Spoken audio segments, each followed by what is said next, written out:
Hello. आज का हमारा टॉपिक है linear dependence and linear independence of row and column matrices.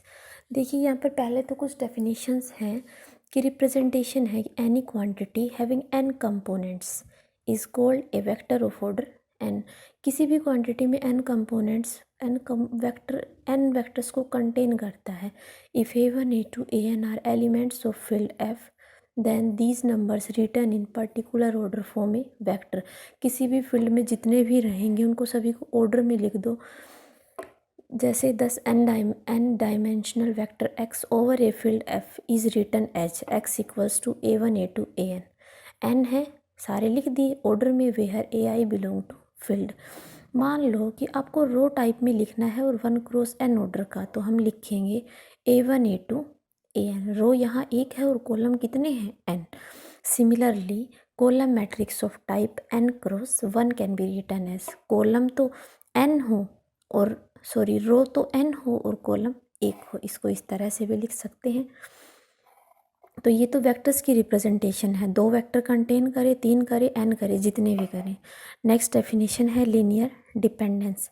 The vectors x1 x2 xn are said to be linearly dependent if there exist n scalars या numbers c1 c2 cn not all zero such that linear combination of c1 x1 plus c2 x2 so on cn xn बराबर जीरो। देखो LD की definition हुई कि जितने भी vectors रहेंगे उसमें अगर हमारे पास ऐसे स्केलर्स मिल जाए, जितने वेक्टर हैं उतने ही स्केलर, तो c1 c2 cn ये सारे स्केलर नॉन जीरो होने चाहिए और पहले स्केलर की पहले वेक्टर से मल्टीप्लाई प्लस दूसरे स्केलर की दूसरे वेक्टर से मल्टीप्लाई, इस तरह का लीनियर कॉम्बिनेशन ज़ीरो आ जाए लेकिन स्केलर ज़ीरो नहीं हो तो ये लीनियरली डिपेंडेंट डेफिनेशन है। नेक्स्ट आती है लीनियर इंडिपेंडेंस।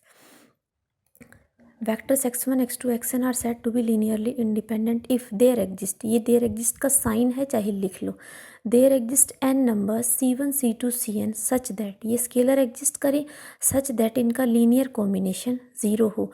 ये यहाँ से लीनियर कॉम्बिनेशन ज़ीरो आने के बाद c1 c2 cn जितने भी स्केलर है सारे ज़ीरो बन जाएं, तो जो ये सेट ऑफ वेक्टर्स है x1 x2 xn ये लीनियरली इंडिपेंडेंट बन जाएगा। तो LD और LI में यही फ़र्क है कि जो ये स्केलर हैं सारे ज़ीरो आ जाए तो LI और अगर एक भी नॉन जीरो आया तो LD।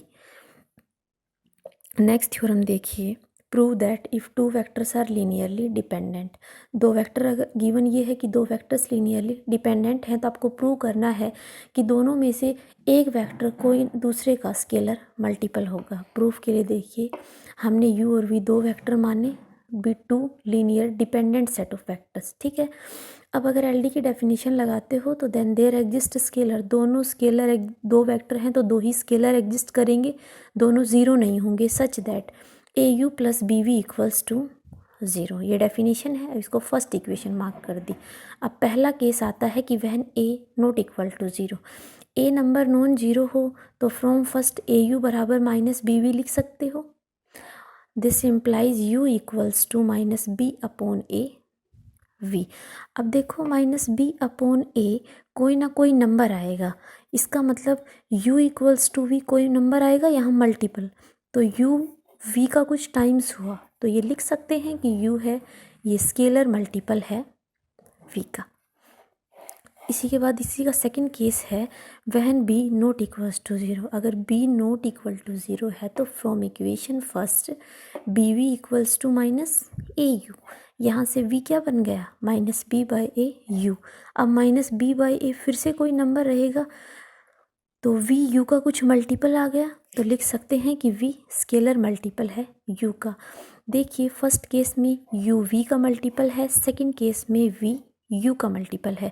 दोनों केसेस को कंबाइन करके हम लिख सकते हैं कि जब जब U और V 2 वेक्टर्स LD हैं तब तब one of them U and V scalar multiple of other. Example के लिए देख लीजिए, मान लीजिए कि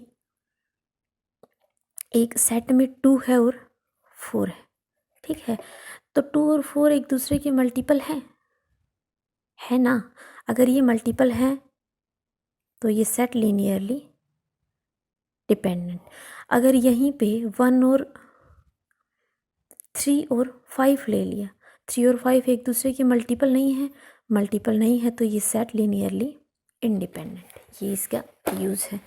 नेक्स्ट है theorem, A set containing only the zero vector is LD, कि एक सेट है और उसमें एक ही एलिमेंट है, सिर्फ जीरो वेक्टर।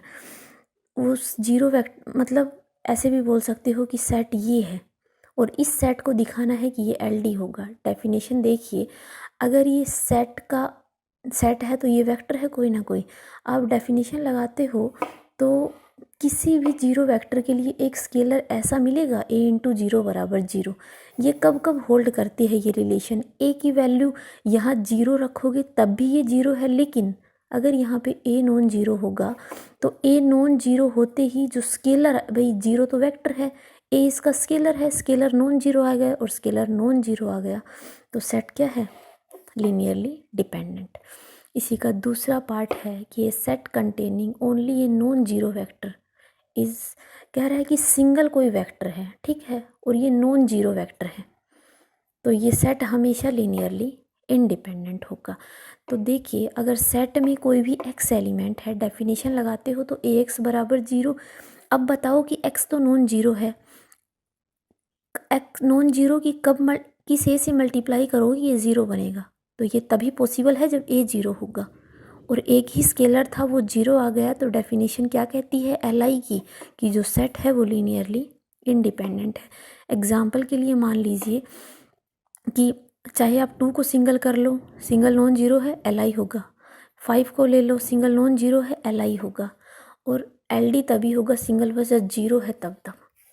नेक्स्ट थ्योरम देखिए, a set contains the null vector zero is LD, कि सेट चाहे कितना भी हो उसमें एक भी वेक्टर जीरो वेक्टर हुआ तो वो सेट लीनियरली डिपेंडेंट होगा। प्रूफ के लिए देखिए, let x1 x2 xr be a set of vectors containing the null vector.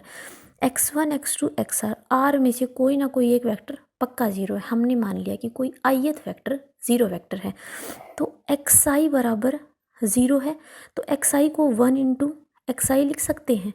अब 1 इंटू xi में चाहे इधर कितने भी जीरो जोड़ दो और इधर कितने भी जीरो जोड़ दो कोई फ़र्क नहीं पड़ेगा, इसलिए 1 इंटू xi। अब ith से पहले एक से लेके i-1 तक वेक्टर होंगे तो 0 इंटू x1 लिख दिया, 0 इंटू x2 लिख दिया और 0 इंटू xi-1 लिख दिया। सिमिलरली ith के बाद i+1 से लेके r तक होंगे, इनको भी जीरो के साथ मल्टीप्लाई कर करके लिख दिया। अब देखिए, x1 x2 xi-1 xi+1 और xr सारे वेक्टर हैं। स्केलर क्या है, 0 0 0 0 0 0 एक 1 है, सारे स्केलर ज़ीरो हैं, लेकिन एक वेक्टर ये 1 है ना, ये नॉन जीरो आ गया, एक भी नॉन जीरो बन गया तो सेट क्या बन गया, लीनियरली डिपेंडेंट।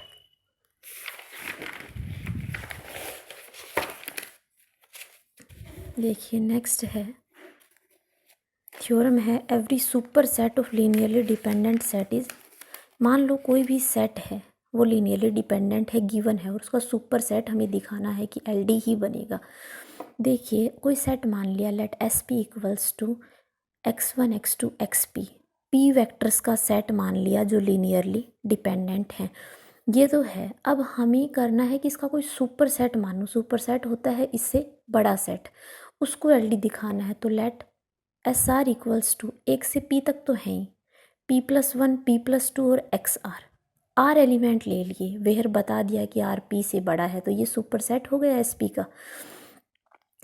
अब देखिए, हमें इस सेट को LD दिखाना है और गिवन क्या है, ये सेट लीनियरली डिपेंडेंट है। अगर ये सेट लीनियरली डिपेंडेंट है तो सारे स्केलर्स एग्जिस्ट करेंगे, जितने फैक्टर हैं P, तो P scalars not all zero, सारे ज़ीरो नहीं होंगे, ये LD की डेफिनेशन है। Such that a1 x1 plus a2 x2 so on AP xp बराबर ज़ीरो। अब देखिए, यहाँ तक AP xp है, इतना है, आगे AP xp है कुछ भी नहीं है, मतलब ये ज़ीरो है, तो 0 इंटू अगला वेक्टर प्लस 0 इंटू अगला vector so on 0 into XR। अब x1 से लेके XR तक सारे वेक्टर हो गए और इनके जो स्केलर्स हैं 0 0 0, ये तो जीरो ही हैं, A1 A2 AP में से यहाँ हम कह रहे हैं कि कोई ना कोई नॉन जीरो है, तो यहाँ जो वैल्यू नॉन जीरो होगी वो यहाँ भी नॉन जीरो होगी।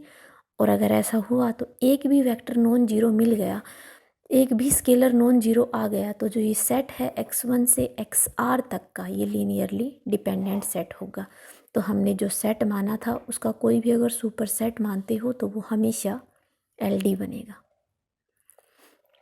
नेक्स्ट थ्योरम है every subset of LI set is LI। कोई सेट अगर LI है उसका सबसेट मानो वो भी LI होगा, ये प्रूव करना है। पहला सेट मान लो S1 x1 x2 xp, p vector है और ये LI set of LI vector है। उसके बाद दूसरा इसका सबसेट मान लो, तो सबसेट इसका छोटा सेट होता है, तो S2 मान लिया x1 से लेके xt तक। इसका मतलब है t p से छोटा है, क्योंकि छोटा होगा तभी सबसेट होगा। अब हमें प्रूव करना है कि S2 सेट है ये LI है। तो गिवन क्या है, x1 LI है। LI की डेफिनेशन लगाते हो तो x1 से लेके xp तक का सभी वेक्टर्स का सम लीनियर कॉम्बिनेशन ज़ीरो होगा। और अगर LI है तो ये सारे स्केलर ज़ीरो होंगे A1 से लेके AP तक। आप देखो हमने बोला है कि TP से छोटा है, अगर ये छोटा हुआ तो बीच में कहीं आएगा। अब अगर A1 x1 से AP xp तक सारी रिलेशन ज़ीरो हैं तो AT xt तक भी रिलेशन ज़ीरो होगी। भाई जब 10 बार 0 0 बन रही है तो 5 बार 0 भी 0 बनेगी। अब ये बन गई x1 से लेके xt वेक्टर्स का लीनियर कॉम्बिनेशन है। अब A1 A2 AT सारे ज़ीरो हैं, अगर सारे ज़ीरो हैं तो x1 से xt तक का जो सेट है ये LI बनेगा। नेक्स्ट देखिए, if vectors x1 x2 xp are linearly dependent, एक से p तक के वेक्टर अगर LD हैं तो prove at least one of them में be written as linear combination of rest. अगर ऐसा है तो इन p में से एक वेक्टर को लिख सकते हैं बचे हुए के लीनियर कॉम्बिनेशन में। देखिए the vectors are linearly dependent, तो डेफिनेशन लगाइए, therefore there exist scalars A1 A2 AP not all zero such that इनका लीनियर कॉम्बिनेशन जीरो। ठीक है, A1 x1 A2 x2 plus कहीं ना कहीं यहाँ पे AI xi आएगा। ठीक है, AI xi से पहली AI -1 xi -1 होती है और अगली AI +1 xi +1 होती है। ठीक है, अब हमने मान लिया सपोज, क्योंकि कह रहे हैं कि A1 A2 AP सारे ज़ीरो नहीं है तो कोई ना कोई एक नॉन जीरो है, मान लिया AI नॉन जीरो है। अब इस रिलेशन में AI xi को आप उधर ले जाओ, -AI xi इक्वल्स टू बचे हुए सारे लिख दिए, -AI से दोनों तरफ डिवाइड कर दिया। अब यहाँ देखिए xi वेक्टर है, 1 से p तक xi छोड़ दो, x1 x2 i -1 है, i +1 है और p है, तो 1 से p तक i लेके i इधर आ गया xi, बचे हुए का लीनियर कॉम्बिनेशन है। तो हम लिख सकते हैं कि hence the vectors xi is linear combination of rest. Thank you, आगे नेक्स्ट लेक्चर में करते हैं।